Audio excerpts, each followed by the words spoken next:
नमस्कार दोस्तों। क्या आपने कभी सोचा है कि आजकल के नेता इतने ट्रेंड में क्यों रहते हैं और हर चुनाव में जनता वर्सेस सिस्टम की लड़ाई क्यों दिखाई जाती है और क्यों एक फेक ट्वीट लाखों लोगों के माइंडसेट को बदल देता है।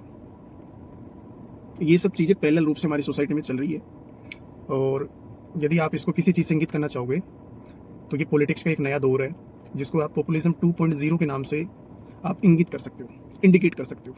There are basic differences between both of them, populism 1.0 and populism 2.0। दोनों जिस सरफेस पे पनपते हैं वो सरफेस इनका सेम है, लेकिन समय के साथ इन दोनों में कुछ परिवर्तन आया है और ये जो परिवर्तन आया है बेसिकली ये डिजिटल दौर की वजह से आया है, जिसपे अनेकों सोशल मीडिया प्लेटफॉर्म्स आ चुके हैं और जो राजनेताओं और जनता के बीच में जो पर्दा होता था बेसिकली वो पर्दा अब गायब हो गया है। पॉपुलिज्म को आप लोक लुभावन राजनीति कह सकते हो, फ्रीवीज के नाम से आप इंडिकेट कर सकते हो, लोगों को अपनी तरफ आकर्षित करना, ललचाना, चाहे उसके पॉजिटिव निहितार्थ हो या फिर नकारात्मक उसके प्रभाव हो सकते हैं, नकारात्मक कारण हो सकते हैं। तो पॉपुलिज्म 1.0 के अंदर बेसिकली एक पर्दा होता था, एक करिश्माई व्यक्तित्व होता था जिसको आप राजनेता कह लो या मसीहा कह लो, और वो लोगों को उनका जीवन बदलने की एक रूपरेखा प्रस्तुत करता था। एक पर्दा होता था, वो बड़े बड़े मंचों पर खड़ा होकर बड़े बड़े भाषण देता था और जनता सिर्फ सुनती थी।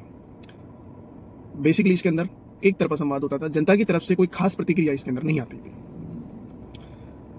वो बार बार यही साबित करने की कोशिश करता है कि मैं आप ही लोगों के बीच से आया हूँ और मैं आप ही लोगों की बात करता हूँ। ये मीडिया जो भी बातें कर रहा है वो अनर्गल है, अनैतिक है और मैं सिर्फ आप ही लोगों के लिए काम करता हूँ। मैं भ्रष्ट नहीं हूँ, मैं एक साधारण कार्यकर्ता हूँ। जनता आसानी से उस पर विश्वास भी कर लेती थी क्योंकि उस समय वायरल जैसी चीज़ें या फिर फेक न्यूज़ जैसी चीज़ें या फिर मीम्स टाइप की चीज़ें उस समय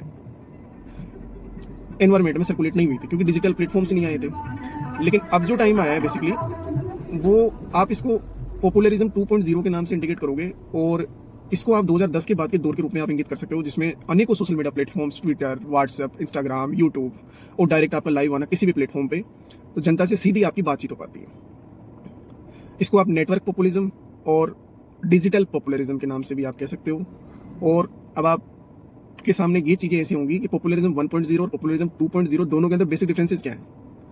पॉपुलरिज्म 1.0 के अंदर एक तरफा संवाद होता है, नेता एक करिश्माई व्यक्तित्व या भगवान के अवतार के रूप में काम करता है लोगों के लिए और लोग उनसे सवाल नहीं पूछ पाते, या फिर पब्लिक रिएक्शंस उन लोगों तक या तो बहुत कम पहुंच पाती है और पहुंचती भी है तो उसकी वो परवाह करते नहीं। लेकिन पॉपुलरिज्म 2.0 के अंदर बेसिकली क्या है कि जब से सोशल मीडिया प्लेटफॉर्म्स आए हैं तो दो तरफा संवाद होने लग गया है।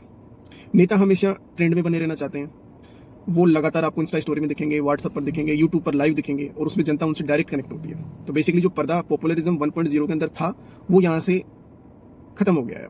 जनता सीधे सवाल पूछ रही है और ट्रेंड में दिखने के लिए और पॉपुलर दिखने के लिए, स्मार्ट दिखने के लिए राजनेताओं की तरफ से जवाब भी लगातार आ रहे हैं। तो मीम्स, रील्स और डिजिटल प्लेटफॉर्म्स के माध्यम से, सोशल मीडिया एक्टिविटीज के माध्यम से जो भी चीजें सर्कुलेट हो रही है और राजनीति का जो नया ट्रेंड बना है, इसी को बेसिकली पॉपुलरिज्म 2.0 के नाम से पॉलिटिकल साइंटिस्ट ने इसको एक फिनोमिना प्रदर्शित किया है। अब बात यह आती है कि इसके फीचर्स क्या है। तो इसके फीचर्स, पहला फीचर तो इसका यही होगा कि डिजिटल जमाने में दिखावटीपना ज्यादा है। हर चीज सोशल मीडिया पर प्रदर्शित की जा रही है जिनकी कोई आवश्यकता भी नहीं है, उन चीजों को भी रिप्रेजेंट किया जा रहा है। बहुत जबरदस्त तरीके से नकारात्मक दृष्टिकोण से चीजों को इंगित किया जा रहा है। और अब लोकतंत्र के लिए इसका खतरा हो सकता है या फिर कुछ फायदे भी हैं इसके।